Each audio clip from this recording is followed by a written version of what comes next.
You can go anywhere on Earth, anywhere, like you could go to the top of Mount Everest, or the Amazon jungle, or just to the park, anywhere.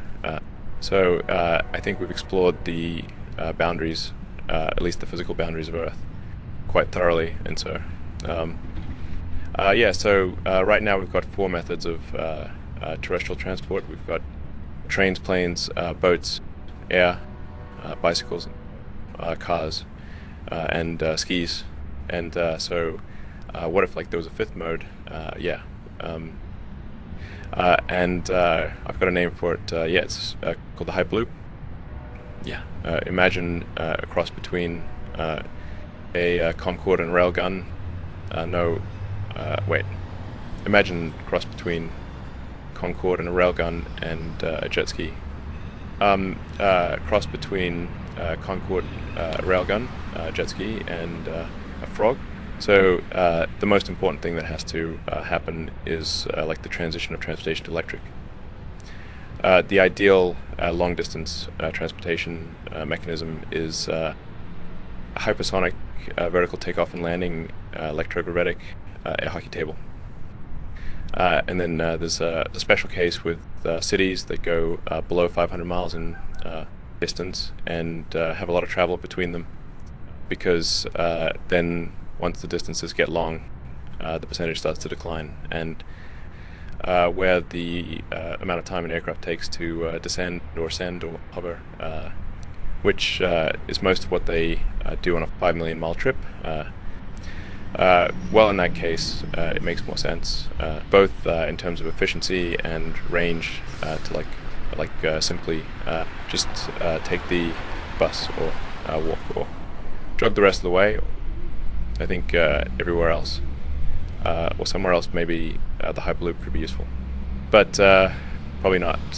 I mean, I know that there are a lot of companies trying to create the Hyperloop, and honestly, I think it's a lot easier than people think. The blueprints are pretty complicated. Well, blueprints are always kind of complicated, and yes, there's math, but it's really not that hard. It's like a tube with an air hockey table.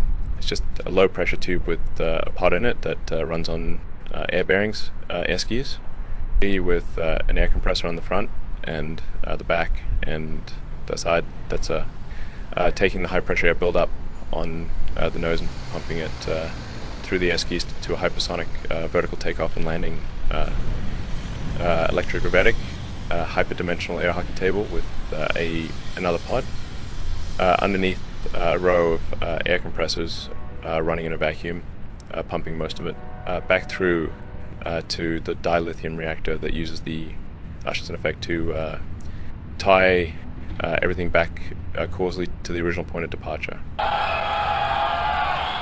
It still sounds pretty complicated, Elon. It's really, I swear, it's not that hard. If my calculations are correct, which they certainly are not, if we add solar panels, we should be able to go a couple of miles an hour faster than the speed of light, and so fracturing the causal matrix, rupturing like the fabric of space-time, and delivering you safely back home several seconds before you actually left, all without using batteries. And we can do this right now. Let me be very clear. We can do this today. And aspirationally, we aim to have a fully functioning prototype with full self-driving fitted as standard by next Thursday lunchtime at the latest, and that's the worst case scenario.